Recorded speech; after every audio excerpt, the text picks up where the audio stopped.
কোনোদিন কাবাঘরের সামনে গেলে বা কোন আত্মীয় স্বজন গেলে বলবেন, কাবাঘর দেখার সাথে সাথে প্রথম যখন কালো অংশটা চোখে পড়বে, যখন আপনি মসজিদে হেরমের গেট দিয়ে ঢুকবেন, যখন ওই Fahad Gate, King Fahad Gate আছে, যখন ঢুকবেন অনেক দূর থেকে কালো কালো কাবাঘরের একটু একটু দৃশ্য ভেসে উঠবে চোখের সামনে।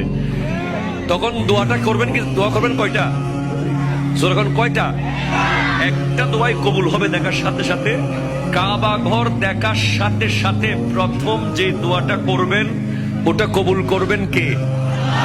এখন শিখে নেন, অনেক মানুষ জানেন না হিকমত।